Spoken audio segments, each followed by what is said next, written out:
Jacksonville Jaguars get a big-time game from Trevor Lawrence, and Trevor Lawrence shows that he's the best player in the AFC South. I'll tell you what it means today as the Jaguars get a 36-22 victory over the hated Tennessee Titans. We'll do it in just a second here on a post-cast edition of Locked On Jaguars. You are Locked On Jaguars, your daily Jacksonville Jaguars podcast, part of the Locked On Podcast Network, your team every day.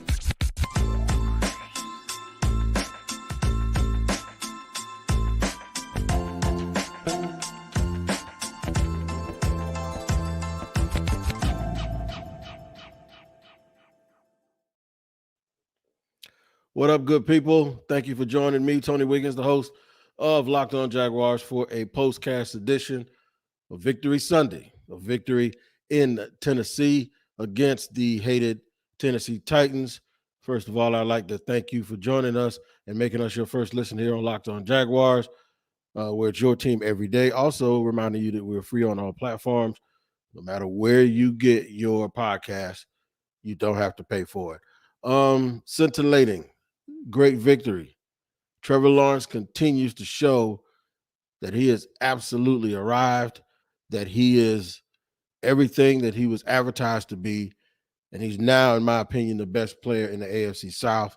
No disrespect to Derrick Henry or Jonathan Taylor or Jeffrey Simmons, but by the nature of the quarterback position being the most important position on the field, and with the high level that he has shown that he can go to and play at, I don't think there's any question that if you ask people from around the league who would be the first player in the AFC South they take, it would be Trevor Lawrence. Folks, you got a winner. You have a gamer. Dude didn't practice all week with a bum toe, and after a tough game last week against the Detroit Lions, where the team was rightfully, they used the words embarrassed by the way that they played.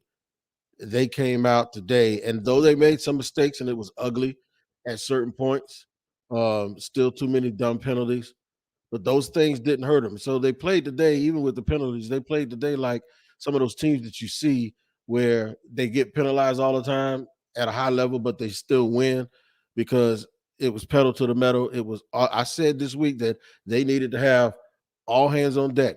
They needed performances from everybody and people to step up. They got it from Trayvon Walker. They got it from Josh Allen late in the game. They got it from Foley Fatukasi. They got it from Dewey Wingard with physicality because they were without. Now, keep in mind, this team was without Andre Cisco. So Dewey Wingard came up with a big interception and some big physical plays and hits early in the game. Shaq Quarterman, who doesn't play very much, played because Chad Muma didn't play, and Shaq Quarterman leveled Derrick Henry on the sideline and made him fumble the ball. They bullied the bully. They made the bully fumble twice today.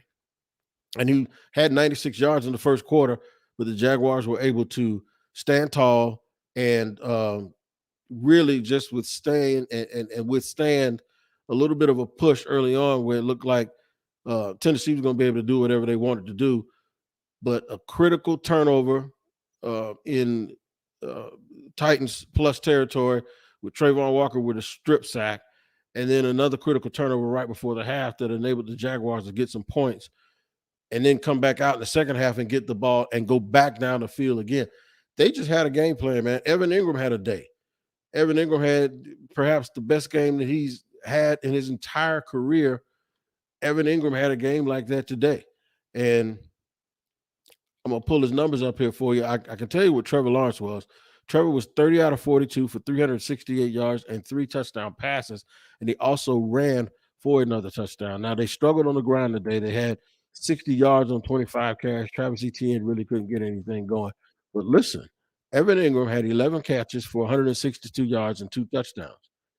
And we were talking about him being a replaced player after this season. That's the kind of stuff, these are the kind of performances that if he can continue to do this, will get him another chance and get him another spot to be the tight end of this team next year. Zay Jones had a pretty decent day, although he dropped some balls like he's been doing, but then he caught a critical touchdown pass where he tiptoed into the end zone, 8 catches for 77 yards and 1 touchdown. The critical part of this today was Trevor Lawrence establishing himself as an elite NFL quarterback, not just some young up and coming guy. Trevor Lawrence established himself as an elite quarterback, and some other players that had to do some things today did those things too. I want to read through some of your comments in just a second as we get to our next segment here in just a second on a postcast edition of Locked On Jaguars. I have to let you know that today's podcast or today's episode is brought to you by Turo. Now it's Turo, but it's pronounced Turo. Turo is the world's largest car sharing marketplace. With Turo, you can book any car you want, wherever you want it, from a community of local hosts. Browse a huge selection of vehicles for just about any occasion or budget across the US, UK, Canada, and Australia. Book a spacious SUV or minivan for a family road trip. Get a classic or luxury car for special event, birthday, or holiday. Find affordable economy cars if you're on a budget and just need to get from A to B. Test drive that new electric vehicle you've had your eye on to see how it fits in your everyday life. Many Turo hosts even deliver the car right to you. Now listen, every trip is backed by liability insurance. Terms and conditions and exclusions apply. Forget boring rental cars and find your drive at Turo. Today's show is also brought to you by Audible. This is so fun for me, man, because I love podcasts when former players get to tell you from their perspective. And Audible is releasing a slate of new football podcasts that we're sure you're going to love. That's why you'll be able to find a sneak peek of Think Like a Champion available right now as a bonus episode on Locked On Presents. Think Like a Champion is a brand new podcast from Russell Wilson and Audible. Russ is a champion on the field, but off it too. And we rarely know the grind on the path to greatness. Russell Wilson, alongside co-host Harry Wilson and the late Trevor Mowat, digs into how high-performance athletes, artists, leaders push the boundaries of their potential. Here the two-time Super Bowl champion and MVP Von Miller delivers sharp insights about performing at your highest level in moments of extreme pressure. Or NCAA champion Tim Tebow discuss how to find your unique personal mission in the world. Man, y'all got to dig this, man, because this sounds good. I want to hear it right now. Head over to Locked On Presents for a sneak peek of Think Like a Champion, or catch the full series available anywhere you get your podcast, available everywhere now. Audible, get in the game. You guys are in the game today, and I know everybody is so sky high as if the Jaguars are going to win a game on the road, even no matter how bad the year is going, it has to be against the Titans. It has to be in their spot. For the first time in 8 years, the Jaguars were able to go in and get that victory. I know you guys are giddy. I know it's a bunch of what if, shoulda, woulda, coulda. You could have been one game closer had you just played better against Houston or won the game against Detroit. I know, but there's still a path for the Jaguars to actually have a shot to make the playoffs, but they got to win. They got to win out. And Houston almost beat Dallas today. So everybody has these games where they think it's sweet, and then all of a sudden somebody up jumped the boogie and beat them. So the Jaguars just got to be the boogeyman, right? Remember in John Wick when they said, well, John Wick isn't the boogeyman. He's the guy you call when you want to get rid of the boogeyman, right? So this is the deal. They have to be the boogeyman the rest of the year. If they get contributions from people like Arden Key and Dewey Wingard and get Andre Cisco back, and Tyson Campbell continues to play well. Today, Trayvon Walker looked like a dude that was worth every single bit of the number one pick overall in the draft. And I'm happy to see these guys have some success because the pressure's on them. They can close the rest of this year out and change some of the narratives about what we all think that they need or don't need. I'm going to try to read through a couple of these messages real quick here real fast. Somebody says they need to go ahead and give Evan Ingram a 3-year contract for $30 million, $10 million per, with a $10 million signing bonus. Jermaine, you have turned into an accountant and a GM and a guy who knows salary cap. So I'm very, very impressed. My man Mike Martin said, I thought you was crazy for picking the Jags to win. Yeah, I probably was a little crazy for doing that, but I've been known to do crazy things. Lido says it's a 4-game season. They can do it. I absolutely believe it. Postmodern Prophet asked a good question. Is Walker okay? I think somebody fell on his leg and he got tripped up. Obviously, they'll discuss that. You'll probably hear more about that from tomorrow. Lido says Trevor's had multiple career best games and he ain't done yet. You are absolutely right. Mike says that they dared Trevor to beat them. And yep, you are right about that. That is also true. So there's this theme. The theme today is screw all the things that have gone bad for the Jaguars. We beat the Titans. We lined that thing up, and this is what's impressive. You lined up in three of the last 4 games or 2 of the last 3 weeks.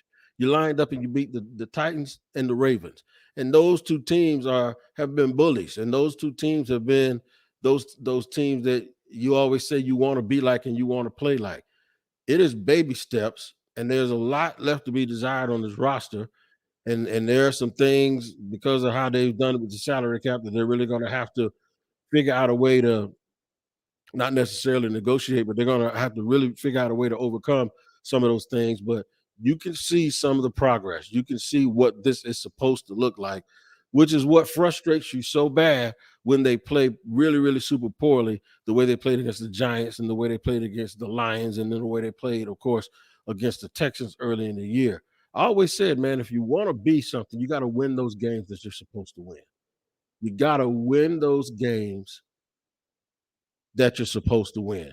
And then fight like hell in these other ones, and anything can happen. So today, uh, I know some people thought it was probably impossible. I did not think it was impossible. I thought that they had a legitimate shot that if they played like themselves, that it's not sweet with the Jaguars, that the Jacksonville Jaguars were going to be able to pull off what they did today. I can give you a whole bunch of stats and all of that stuff, but stats be damned. The bottom line is you watched the game and you saw Doug Peterson come up with a game plan where he knew Tennessee couldn't cover the tight end, and he just said, we're going to throw it to the tight end all day. And this is what I always talk about that coaches do. They find that thing that is your Achilles heel, that thing that you don't want to do, that thing that you really, really know you can't do, and they make you do it. And Tennessee never adjusted because there was no adjustment to make because they can't guard tight ends. They can stop the run. So Doug says, you know what? We ain't going to keep running it all day unless we're trying to run the clock out. We are going to make you do what you cannot do. And the Jaguars have a quarterback that can actually get that done and put the ball on the money. I'm going to talk about all of this more on Victory Monday tomorrow with on the Locked On Jaguars podcast.